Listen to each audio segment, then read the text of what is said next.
To not bring this one out, the first drive will start at the 25.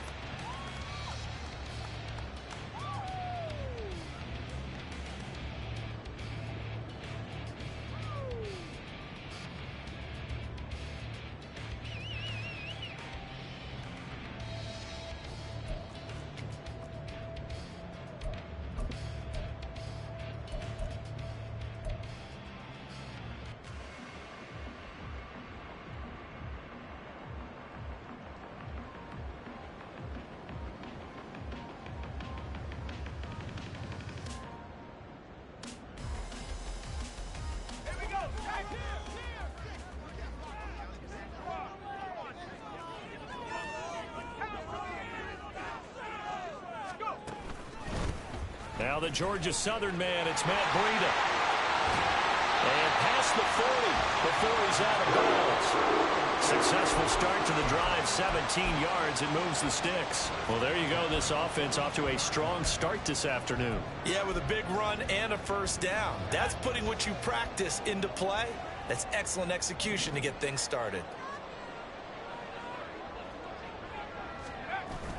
Once again, they run with Breida on first down. And he'll lose yardage here. Back at the 41. He'll lose a yard there, and it's 2nd and 11. The Niners hit 3-0 here in the month of September. And they coming on a pretty good roll here. Winners of 3 straight. And I thought that they played pretty well last week. Their execution, their discipline, their resilience, all on display in that victory. Looking at a 2nd and 11 now after the loss. Purdy. Rush coming, and he's taken down. Multiple players combined for their team's first sack of the game. Well, these sacks are really piling up. Last week, it was a half-dozen sacks. And here's one on the opening drive. And it has the potential to be what we call a gap, a game-altering play. Because, let's face it, you just mentioned 6 sacks last week. Now, if you're an offense and you saw that on tape, you got to think to yourself, maybe I bring people in, keep them in, and try and protect my quarterback. It didn't work on that play.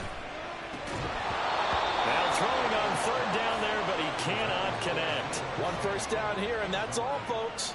Good work by this defense to hold things in check and force a punting situation. Wishnowski on to punt as he sends this one away. They call that a punt of 38 yards officially. And the Cards will take over 1st and 10.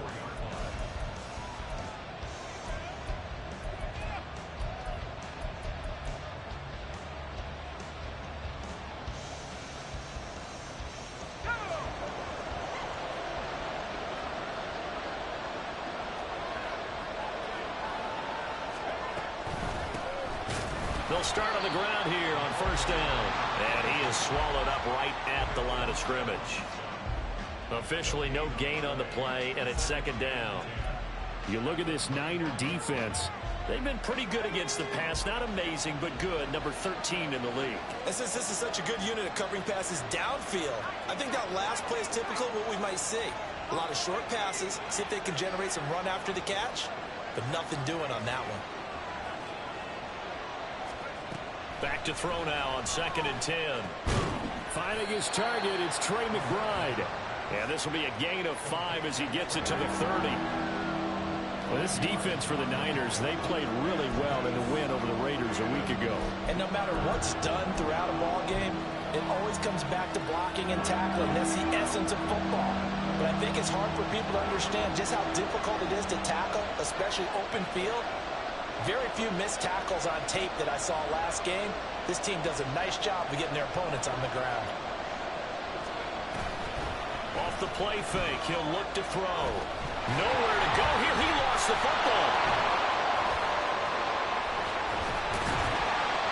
Offensively lucky they're able to keep the football, but now 4th down, so they'll have to boot it away. I do think, though, they're going to look at this as a positive.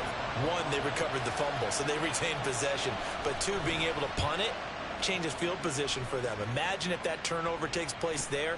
Now your defense has to go onto the field and try and hold. Instead, they get a little breathing room.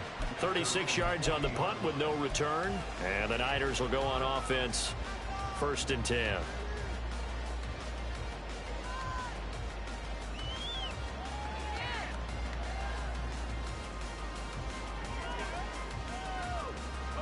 The 49er offense set to get this drive underway. Early on, you know, Charles, every game could be called a measuring stick game, but I think when it comes within your division like this, it's a measuring stick game with a little extra intrigue. I would agree with that totally, because all division games have a little extra to them.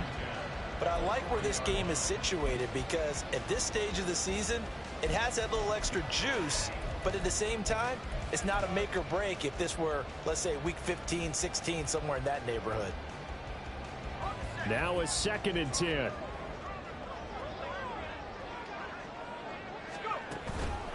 Breida, they'll go up the middle.